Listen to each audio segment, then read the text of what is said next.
सपना एक देखोगे चुनौती हजार आएंगी।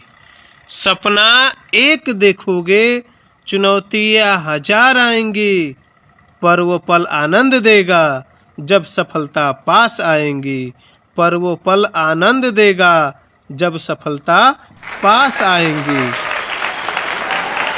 Good morning my dear student. समस्त छात्र छात्राओं को आपके अपने चैनल शौर्य एकेडमी परिवार में हार्दिक स्वागत है। मेरे प्यारे बच्चों, आज हम शुरू करने जा रहे हैं बहुत ही इम्पोर्टेंट सिलेबस। सब्जेक्ट है विज्ञान, क्लास 10th, कक्षा 10 का विषय विज्ञान है, जो बहुत ही इम्पोर्टेंट है। बहुत से बच्चों को इसका सिलेबस आज तक नहीं पता है और एग्ज़ाम होने वाले हैं। कितनी अजीब बात है। हाँ दोस्तों, अभी बहुत से बच्चों को ये भी नहीं पता है कि कौन कौन सा टॉपिक पढ़ना है और कौन कौन सा टॉपिक नहीं पढ़ना है। इसलिए आज हम शुरू करने जा रहे हैं क्लास 10th, कक्षा 10 का विषय है विज्ञान, जो साइंस है क्लास 10 का। आज हम उसका सिलेबस का डीपली विस्तृत रूप से अध्ययन करने जा रहे हैं और समझने जा रहे हैं कि इस बार 2023 के बोर्ड एग्जाम में कौन कौन से टॉपिक इम्पॉर्टेंट होने वाले हैं, कहाँ कहाँ से कितने कितने नंबर एग्जाम में आने वाले हैं। ये सभी बोर्ड एग्जाम के बच्चों के लिए अति आवश्यक है। इसलिए जितने भी बच्चे इस वीडियो को देख रहे हैं, इस वीडियो को आखिर तक देखें। ये आपका 15-20 मिनट 15-20 नंबर बढ़ा सकता है एग्जाम में। इसको आसान मत समझिए। तो शुरू करते हैं बिना देरी किए। विषय विज्ञान, जो कि 10 का सिलेबस है। इस बार यूपी बोर्ड एग्जाम में कहाँ कहाँ से कितने क्वेश्चन आने वाले हैं। देखिए बच्चों, इसमें 70 अंक की लिखित परीक्षा एवं 30 अंक का प्रयोगात्मक एवं प्रोजेक्ट कार्य होगा। आपको पहले से भी पता है और फिर से एक बार सुन लीजिए। न्यूनतम उत्तरांक 23 एवं 10 कुल 33 अंक है। 100 में आपको 33 नंबर लाने हैं पास होने के लिए। थ्योरी जो 70 नंबर की होगी उसमें आपको पासिंग मार्क 23 नंबर है, और प्रैक्टिकल जो 33 नंबर का होगा, प्रयोगात्मक एवं प्रोजेक्ट दोनों मिला के उसमें आपको 10 नंबर लाने अनिवार्य हैं। मेरे प्यारे बच्चों, अब देख लेते हैं इकाई और उनके अंक। यहाँ पे है इकाई और यहाँ सामने दिया हुआ है इसका अंक। जो पहली इकाई है, रासायनिक पदार्थ, प्रकृति एवं व्यवहार। रासायनिक पदार्थ, प्रकृति एवं व्यवहार, ये आपका आएगा 20 नंबर का। कितने नंबर का होता है बच्चों? 20 नंबर का। एग्जाम में यहाँ से 20 नंबर के क्वेश्चन आने वाले हैं। दूसरी इकाई जो है सेकेंड नंबर, वो है जैव जगत। जैव जगत से आपके आने वाले हैं 20 नंबर। जैव जगत से कितने आएंगे बच्चों? 20 नंबर के क्वेश्चन आने वाले हैं। तीसरी इकाई जो आपकी है अपवर्तन। अपवर्तन से कितने नंबर का आएगा बच्चों? 12 नंबर का। 12 मार्क आएंगे एग्जाम में। चौथी इकाई है 4th नंबर, विद्युत धारा का चुंबकीय प्रभाव। क्या है बच्चों? विद्युत धारा का चुंबकीय प्रभाव। इससे आने वाला है आपका 13 नंबर। एग्जाम में कितने नंबर आएगा बच्चों? 13 नंबर यहाँ से आने वाला है। पांचवा इकाई जो है प्राकृतिक संसाधन। प्राकृतिक संसाधन से आपके आने वाले हैं 5 नंबर। इन टोटल को जब जोड़ते हैं 20, 20, 12, 13 और 5, तो ये हो जाएगा बच्चों 70 नंबर। कितने नंबर का हो जाएगा? 70 नंबर का। प्रयोगात्मक कार्य एवं प्रोजेक्ट, ये होगा आपका 30 नंबर। 70 और 30 100 नंबर। टोटल मिला के हो जाएंगे आपके 100 नंबर, जो कि एग्जाम में आपके आने वाले हैं। अब चलते हैं आगे, देखते हैं बच्चों विस्तार से क्या क्या और कैसे कैसे आने वाला है। एक एक चीज़ों को हम पढ़ेंगे, कहाँ से कितने नंबर आने वाला है। देखिए, जो पहली इकाई है रासायनिक पदार्थ एवं प्राकृतिक व्यवहार। क्या है बच्चों? रासायनिक पदार्थ और प्राकृतिक व्यवहार। इसमें से देख लीजिए 20 नंबर का है, इसको डिटेल देखते हैं। इसमें सबसे पहले जो लेसन का नाम है रासायनिक अभिक्रिया। जो रासायनिक अभिक्रियाएं होती हैं उसमें से आपका देख लीजिए रासायनिक समीकरण, संतुलित रासायनिक समीकरण। संतुलित रासायनिक समीकरण का तात्पर्य संतुलित रासायनिक समीकरण, अभिक्रियाओं के प्रकार, संयोजन अभिक्रिया, अपघटन, वियोजन अभिक्रिया, विस्थापन अभिक्रिया, द्विविस्थापनीय अभिक्रिया, अवक्षेपण अभिक्रिया, उदासीनीकरण, उपचयन तथा अपचयन अभिक्रिया। ये सभी चीज़ें आपको पढ़ने हैं बच्चों, जो आपके सिलेबस में इस बार है। जो दूसरा नेक्स्ट लेसन होता है आपका अम्ल, क्षार तथा लवण। क्या होता है बच्चों? अम्ल, क्षार तथा लवण। इसमें देख लीजिए H धनायन तथा OH आयनों के आधार पर अम्ल, क्षार, लवण की परिभाषा। इनकी परिभाषा, सामान्य गुणधर्म, उदाहरण तथा उपयोग, pH पैमाने की अवधारणा। लौहगुणक से संबंधित परिभाषा आवश्यक नहीं है, ये नहीं पढ़ना है। दैनिक जीवन में pH का महत्व, सोडियम हाइड्रोक्साइड, विरंजक चूर्ण, baking soda, Dhawan soda, plaster of Paris के निर्माण, विविध तथा उपयोग। इतनी चीज़ें आपको लेसन अम्ल, क्षार और लवण से पढ़नी है। नेक्स्ट लेसन है बच्चों क्षार, धातु एवं अधातु। इससे क्या क्या पढ़ना है? सक्रियता श्रेणी, धातु कर्म का आधारभूत विधियाँ, संक्षारण तथा उसका निवारण। बाकी बहुत सी चीज़ दिया हुआ इस लेसन में जो आपको नहीं पढ़ने हैं, यही टॉपिक पढ़ने हैं। नेक्स्ट लेसन है आपका कार्बनिक यौगिक। क्या है बच्चों?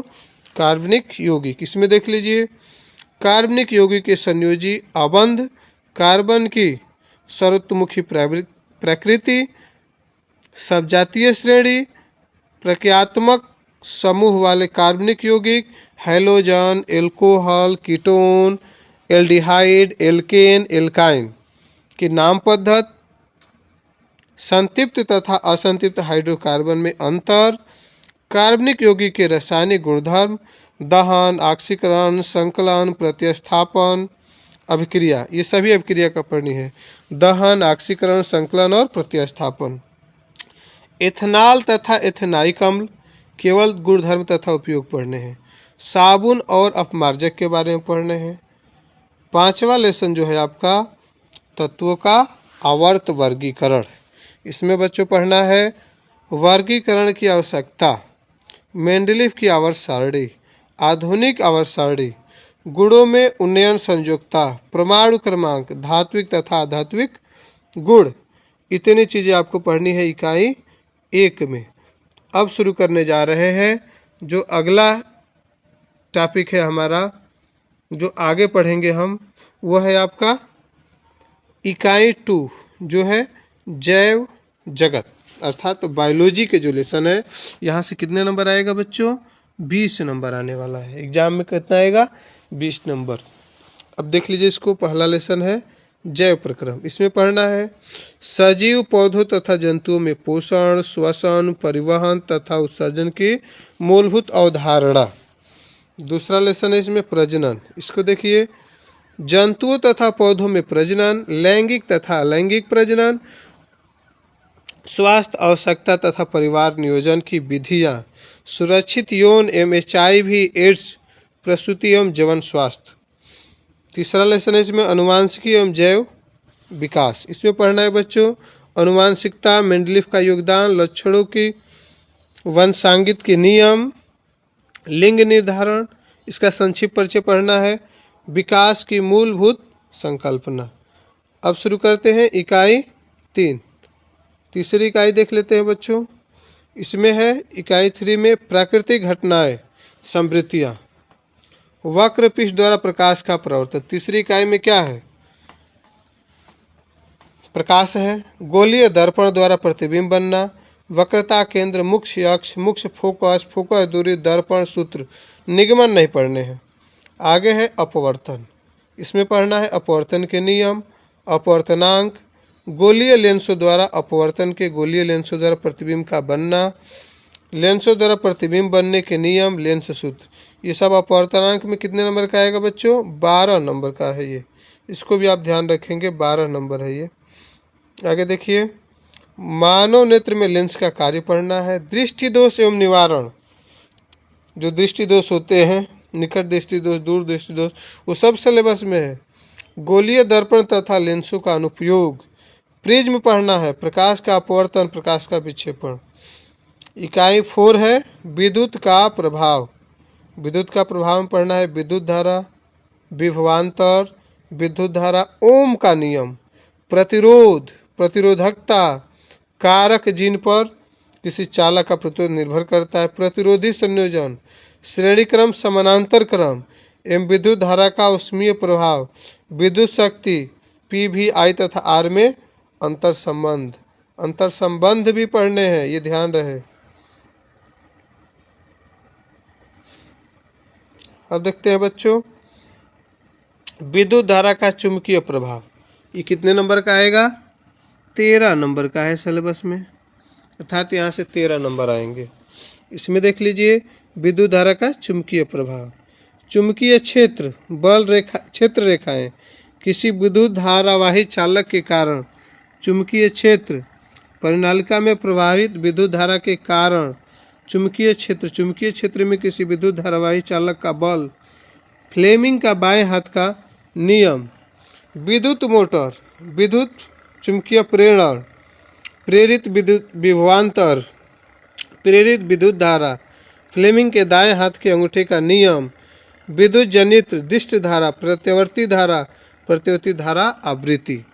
अब शुरू करते हैं इकाई 5। पांचवा जो यूनिट है प्राकृतिक संसाधन। यह है बच्चों 5 नंबर का। कितने नंबर का है? 5 नंबर का आएगा बच्चों। देखो, ऊर्जा के स्रोत, बहुत ही शानदार। ऊर्जा के विभिन्न जो रूप होते हैं, ऊर्जा के परंपरागत तथा गैर परंपरागत स्रोत, जीवाश्म ईंधन, सौर ऊर्जा, पवन ऊर्जा, जल ऊर्जा, ज्वारीय ऊर्जा, नाभिकीय ऊर्जा, नवीकरणीय तथा नवीकरणीय ऊर्जा, ऊर्जा के स्रोतों की तुलना, ये सभी पढ़ने हैं। इसके आगे देख लेते हैं क्या क्या और पढ़ने हैं।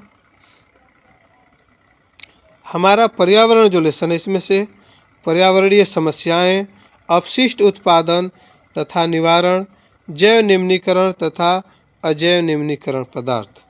उसके बाद लास्ट जो लेसन है प्राकृतिक संसाधनों का प्रबंध, प्राकृतिक संसाधन का संरक्षण तथा उचित उपयोग, वन तथा वन जीवन, कोयला पेट्रोल का संरक्षण, वन प्रबंध में लोगों की भागीदारी के उदाहरण, बांध उपयोगिता तथा सीमाएं, जल संग्रहण, प्राकृतिक संसाधनों का संपोषण। अब शुरू करते हैं प्रयोगात्मक, मतलब प्रयोग जो होंगे कि कैसे कैसे आएंगे उसको समझेंगे हम लोग। 2022-23 हेतु आंतरिक मूल्यांकन निम्नवत कराए जाने की संतुष्टि की जाती है। प्रथम यांत्रिक मूल्यांकन परीक्षा जो मौखिक अभिव्यक्ति आधारित होती है, अगस्त माह में कराई जाती है, इस पे 10 नंबर मिलते हैं। द्वितीय आंतरिक मूल्यांकन परीक्षा जो रचनात्मक लेखन आधारित परीक्षा होती है, दिसंबर माह में होती है, इस पे 10 नंबर मिलते हैं। तीसरे नंबर पे आते हैं 4 मासिक जो परीक्षाएं होती है मंथली, उन पे 10 नंबर आते हैं। प्रथम मासिक परीक्षा जो होती है वर्णात्मक परीक्षा के आधार पे जुलाई माह में होती है। द्वितीय मासिक परीक्षा बहुविकल्पी प्रश्नों वाली जो MCQ के आधार पर होती है, अगस्त माह में होती है। तृतीय मासिक परीक्षा वर्णात्मक परीक्षा के आधार पर होती है, नवंबर माह में होती है। चतुर्थ मासिक परीक्षा बहुविकल्पी प्रश्नों के MCQ के आधार पर होती है, दिसंबर में। चारों मासिक परीक्षाओं के प्राप्तांकों के योग को 10 अंक में परिवर्तित कर दिया जाता है। जितने नंबर आते हैं उसको 10 के हिसाब से उस नंबर को डिवाइड कर दिया जाता है। अब देखिए बच्चों, प्रयोगात्मक कार्यों की सूची, यहाँ पे सूची दी गई है। पहला है पीएच पेपर सार्वत्रिक सूचकांक यूनिवर्सल इंडिकेटर का प्रयोग करके निम्नलिखित नमूनों का पीएच ज्ञात करना है। ये सभी जो यहाँ पे दिए हुए हैं, इन सब का क्या करना है, पीएच मान निकालना है। ठीक है, आगे देखते हैं, इनको देख लीजिए एक बार ध्यान से। आगे चलते हैं। दूसरा जो है, दूसरा निम्नलिखित अभिक्रियाओं का निष्पादन तथा अवलोकन करना तथा निम्नलिखित वर्गों में वर्गीकृत करना। संयोजन अभिक्रिया, विघटन अभिक्रिया, विस्थापन अभिक्रिया, द्विविस्थापन अभिक्रिया। चूना पानी में जल की अभिक्रिया, फेरस सल्फेट क्रिस्टल को गर्म करने की अभिक्रिया, कॉपर सल्फेट विलयन के लौह अभिक्रिया। ये सभी चीज़ें करनी है। उसके आगे देखते हैं। सोडियम सल्फेट तथा बेरियम क्लोराइड की मध्य अभिक्रिया है। तीसरा जो है हमारा तीसरे नंबर पे आता है ZnFeCu, मतलब जिंक, फेरस, कॉपर तथा एल्युमिनियम धातु का निम्नलिखित लौहों विलयनों से अभिक्रिया का निरीक्षण करें। इसको निरीक्षण करना है इतना करके, और इसका निरीक्षण करके आपको बताने हैं। अब देखते हैं चौथे नंबर पे, किसी प्रतिरोधक में प्रवाहित विद्युत धारा I पर विभवांतर का आश्रित होने का अध्ययन एवं प्रतिरोध ज्ञात करना, और V और I के मध्य ग्राफ करना। ये भी करना है। ये नहीं तो पांचवा देखिए, श्रेणी तथा समानांतर क्रम में प्रतिरोध के संयोजन का तुल्य प्रतिरोध ज्ञात करना। 6वें नंबर पे, पत्ती से स्टोमेटा की अस्थायी स्लाइड तैयार करना। 7वां है, श्वसन में कार्बन डाइऑक्साइड निकालने की क्रिया का प्रयोग द्वारा प्रदर्शित करना। उसको प्रयोग करके दिखाने हैं। 8 नंबर पे, एसिटिक एसिड एथेनाइक अम्ल के निम्नलिखित गुणों का अध्ययन करें। उसके जो गुण होते हैं, गंध के बारे में अध्ययन करना है, जल में विलेयता के बारे में अध्ययन करना है, लिटमस पे प्रभाव के बारे में अध्ययन करना है, सोडियम हाइड्रोजन कार्बोनेट से अभिक्रिया के बारे में अध्ययन करना है। आगे देखते हैं 9 नंबर, मृदु तथा कठोर जल में साबुन के नमूनों का निर्मलीकरण का तुलनात्मक अध्ययन करना है। निम्न की फोकस दूरी ज्ञात कीजिए। अवतल दर्पण की फोकस दूरी और उत्तल लेंस की फोकस दूरी। दूरस्थ वस्तु का प्रतिबिंब ज्ञात करें। 11 नंबर पे है, कांच के आयताकार स्लैब से गुजरने वाली प्रकाश किरणों के विभिन्न आयतन कोणों के लिए प्रकाश किरण पथ ज्ञात करना, आपतन कोण, अपवर्तन कोण, निर्गत कोण ज्ञात करना तथा परिणाम की समीक्षा करना। नेक्स्ट है, तैयार स्लाइड की सहायता से अमीबा में द्विखंडन, इष्ट में मुकुलन का अध्ययन करना है। 13 नंबर पे है, कांच के प्रिज्म द्वारा प्रकाश किरणों का आगे अनुरेखण करना है। 14 नंबर पे है, उत्तल लेंस में अलग अलग दूरी के लिए प्रतिबिंब दूरी ज्ञात करना तथा प्रतिबिंब की प्रकृति को किरण आरेख द्वारा प्रदर्शित करना। 15 नंबर पे, किसी द्विपत्रीय जैसे मटर, चना, राजमा, बीन्स के भ्रूण के विभिन्न भागों का अध्ययन करना। ठीक है बच्चों, आगे चलते हैं। नोट में दिया है, इसको ध्यान दें। दिए गए प्रोजेक्ट सूची में से कोई 3 प्रोजेक्ट छात्रों से तैयार कराएं। 3 इसमें से छात्रों के द्वारा तैयार कराने हैं। प्रत्येक खंड जैसे भौतिक, रसायन व जीव विज्ञान में से एक एक प्रोजेक्ट कार्य व प्रोजेक्ट फाइल तैयार करना अनिवार्य होगा। शिक्षक विषय में संबंधित अन्य प्रोजेक्ट कार्य अपने स्तर से भी दे सकते हैं। तीनों प्रोजेक्ट का मूल्यांकन विद्यालय स्तर पर यांत्रिकी होगा। जो प्रैक्टिकल होगा वो आपके स्कूल पे होता है, आपको भी पता है। देखिए पहला जो है, पीएच पेपर सर्वत्रिक सूचक का प्रयोग कर निम्नलिखित प्राकृतिक उत्पादों के पीएच मान एवं अम्लीय व क्षारीय विलयन में रंगों का परिवर्तन अध्ययन कीजिए। नींबू का रस के बारे में, चुकंदर का रस, गोभी पत्ता का रस, उबलते हुए मटर का पानी, गुलाब की पंखुड़ियों का रस। दूसरा है,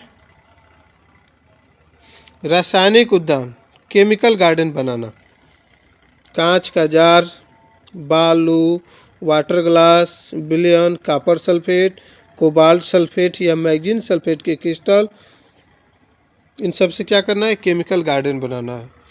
तीसरा देखिए, विभिन्न अम्ल क्षार उदासीन अभिक्रिया में उत्पन्न ऊष्मा का प्रयोग प्रेक्षण के तुलनात्मक अध्ययन करना है। जैसे बीकर, मापन फ्लक्स, थर्मामीटर, अम्ल और क्षार के मोल विलयन, प्लास्टिक, कापी, कप आदि के बारे में। चौथा जो प्रयोग है, आधुनिक आवर्त सारणी के चार्ट पेपर बनाकर अध्ययन करना। 5वां है मैडम क्यूरी, व्यक्तित्व एवं कृति है। चित्र मैडम क्यूरी के चाहे जीवन परिचय, शिक्षा दीक्षा, कहाँ से एजुकेशन हुआ उनका, आविष्कार क्या किया और नोबेल पुरस्कार, इन सभी चीज़ों के बारे में लिखना पड़ेगा आपको। अब देखिए आगे चलते हैं। 6 नंबर, विद्युत घंटी का मॉडल तैयार करना तथा निहित वैज्ञानिक सिद्धांतों का अध्ययन करना। ये भी कर सकते हैं आप, जिन बच्चों को इच्छा हो वो ये कर सकते हैं। नेक्स्ट पे चलते हैं, बहुरूपदर्शी का मॉडल तैयार करना है। नेक्स्ट है, प्रसिद्ध भारतीय वैज्ञानिकों का व्यक्तित्व एवं विज्ञान में उनके योगदान का सूचीबद्ध करके उनका विस्तृत अध्ययन करना है। 9 नंबर है, आवश्यक परिपथ का आरेख देते हुए विद्युत क्विज बोर्ड का मॉडल तैयार करना है। नेक्स्ट है, मनोरंजन में विज्ञान की भूमिका का सचित्र अध्ययन करें। नेक्स्ट है, दर्पण व लेंस से बने प्रतिबिंब की प्रकृति, स्थिति, साइज में परिवर्तन की समीक्षा सारणीबद्ध करना है। 12 नंबर, एक द्विलिंगीय पुष्प जैसे गुड़हल व सरसों के विभिन्न भागों वाह्य दल, दल, पुमंग, जयांग का अध्ययन एवं उसमें होने वाले पराग की जानकारी प्राप्त करना है। आगे देख लेते हैं, मनुष्य के हृदय की संरचना का मॉडल तैयार करना है। नेक्स्ट है, सेम तथा मक्का के बीज भीगे हुए की सहायता से बीज की संरचना एवं अंकुर का अध्ययन करना है। विभिन्न प्रकार के पौधों का संग्रह कर, क्या करना है बच्चों, विभिन्न प्रकार के पौधों का संग्रह कर हर्बेरियम तैयार करना है। ठीक है। नेक्स्ट है, बिना मिट्टी के पौधे उगाना, प्रयोग एवं प्रेक्षण के आधार प्रोजेक्ट रिपोर्ट तैयार करना है। 17 नंबर, पेट्रोल एवं डीजल से उत्पन्न वायु प्रदूषण का अध्ययन करें एवं उनके क्रम करने के लिए सीएनजी का प्रयोग, इसके बारे में आपको लिखना पड़ेगा। प्लास्टिक और पॉलीथीन का दैनिक जीवन में महत्व एवं पर्यावरण प्रदूषण में भूमिका, प्लास्टिक और पॉलीथीन का दैनिक जीवन में क्या महत्व है वो लिखना है एवं पर्यावरण प्रदूषण में उनकी क्या भूमिका है ये भी बताना है। नेक्स्ट है, आपके शहर में बढ़ते हुए शोर का कारण एवं हानिकारक प्रभाव का सचित्र वर्णन करना है। मेरे प्यारे बच्चों, अब हम बताने जा रहे हैं कि जो सिलेबस 30% कट गया है साइंस से, वो कौन कौन सा पॉइंट है, कौन कौन सा टॉपिक है, इसको ध्यान से देखिएगा क्या क्या कटा हुआ है। 30% कम किया गया पाठ्यक्रम। धातु एवं अधातु जो लेसन है, इसमें से धातु तथा अधातु के गुणधर्म सिलेबस से निकाल दिया गया है। आयनिक यौगिक का निर्माण तथा गुणधर्म, ये भी सिलेबस में इस बार नहीं है, बोर्ड एग्जाम में नहीं आने वाला है। नेक्स्ट लेसन है, तत्वों का आवर्ती वर्गीकरण जो लेसन है, इसमें से तत्वों के वर्गीकरण के प्रारंभिक प्रयास, डबराइनर के त्रिक, न्यूलैंड्स का अष्टक नियम सिद्धांत, ये निकाल दिए गए हैं। नेक्स्ट लेसन है, जंतुओं तथा पौधों में नियंत्रण एवं समन्वय, अर्थात बायोलॉजी से ही है। पौधों में दृश्यिक गति जो है निकल गया है। पादप हार्मोन्स का परिचय हटा दिया गया है। जंतुओं में नियंत्रण एवं समन्वय सिलेबस से बाहर है। तंत्रिका तंत्र, ऐच्छिक पेशीय तथा अनैच्छिक पेशीय हटा दिया गया है। प्रतिवर्ती क्रिया भी निकाल दिया गया है। रासायनिक समन्वय और जंतुओं में हार्मोन्स, ये भी इस बार सिलेबस से बाहर हो गया है। नेक्स्ट लेसन है, प्राकृतिक संसाधन, इसमें ऊर्जा के स्रोत से बायोगैस को सिलेबस से बाहर कर दिया गया है, इसको इस बार नहीं पढ़ना है। नेक्स्ट लेसन है, हमारा पर्यावरण, इसमें परितंत्र, ओजोन परत का अपक्षयन ये हटा दिया गया है। अपवर्तन लेसन से आवर्धन लेंस की क्षमता निकाल दिया गया है। प्रकाश का प्रकीर्णन बाहर कर दिया गया है। दैनिक जीवन में अनुप्रयोग, इस बार नहीं पढ़ना है। थोड़ा और आगे चलते हैं बच्चों। इसमें देखिए, विद्युत का प्रभाव जो लेसन है, दैनिक जीवन में उपयोग, दैनिक जीवन में इसका उपयोग वो हटा दिया गया है। विद्युत धारा का चुंबकीय प्रभाव जो लेसन होता है, दिष्ट धारा के तुलना में प्रत्यावर्ती धारा से लाभ, घरेलू विद्युत परिपथ, ये भी इस बार सिलेबस में नहीं है, अर्थात ये आप लोगों को नहीं पढ़ने हैं। मेरे प्यारे बच्चों, उम्मीद है आपको ये सिलेबस अच्छी तरह समझ में आ गया होगा। यदि सिलेबस न समझ में आया हो तो एक बार और ध्यान से इसे देखेंगे, सुनेंगे, तो ये आपको बिल्कुल सरल भाषा में है, समझ में आ जाना चाहिए। और इसको आप अपने ध्यान में रखेंगे, कौन कौन टॉपिक पढ़ने हैं, कौन कौन टॉपिक नहीं पढ़ने हैं। बहुत से बच्चे ऐसी गलती करते हैं, जो बिना सिलेबस के ऐसे ही किताब कोई भी प्रकाशन ले लेते हैं और उसको पढ़ते रहते हैं, दिनों रात पढ़ते हैं, और फिर एग्ज़ाम देने जब जाते हैं तो क्वेश्चन ही नहीं समझ में आता है। ऐसा आप बिल्कुल मत करिएगा। आप अपने पढ़ने का तरीका बदलिए। चीज़ें बदल रही हैं, आप भी बदलिए। समय के हिसाब से आपको बदलना होगा। अगर आप नहीं बदलेंगे तो लोग आपको बदल देंगे, फिर आप सबसे पीछे हो जाएंगे। पता है ना, ज़िंदगी में अच्छे दोस्तों की तलाश मत करो, खुद ही अच्छा बनो। शायद तुम्हें पाकर किसी दूसरे की तलाश पूरी हो जाए। इसलिए कभी दूसरे लोग को मत देखिए, दूसरे टॉपर के चक्कर में मत पड़िए, आप खुद ही टॉप करिए ना। आपसे बड़ा टॉपर कौन हो सकता है? आपके अंदर इतनी कैपेसिटी है, आपको किस चीज़ की कमी है? आप हर चीज़ कर सकते हैं। जो आप दूसरे से उम्मीद करते हैं, आशा करते हैं कि वो इंसान ऐसा कर पाएगा, आखिर आप वैसा क्यों नहीं कर सकते? आप अपने आप को पहचानिए। आप चाहे तो कुछ भी कर सकते हैं। बोर्ड का एग्ज़ाम आपका पहला एग्ज़ाम है, हाई स्कूल का। आप कितनी मेहनत किए हैं आज तक, उसका ये रिजल्ट देगा। इसलिए अभी भी समय है। आपने सिलेबस देखे ही लिया है और लग जाइए एग्ज़ाम की तैयारी में। अगर आज आप मेहनत करेंगे तो इसका फल कल के दिन अवश्य ही मिलेगा, मिलना ही है। लेकिन आप मेहनत नहीं करेंगे तब तो कन्फर्म है कि नहीं मिलेगा, लेकिन मेहनत करेंगे तो उसका तो फल मिलेगा ही। ठीक है मेरे प्यारे बच्चों, आप पढ़ाई करते रहिए, लगातार करिए और स्मार्ट तरीके से करिए। इसी उम्मीद के साथ अंत तक वीडियो देखने के लिए आपको धन्यवाद। मिलते हैं जल्द ही किसी नए टॉपिक के साथ, नए वीडियो में। जय हिंद।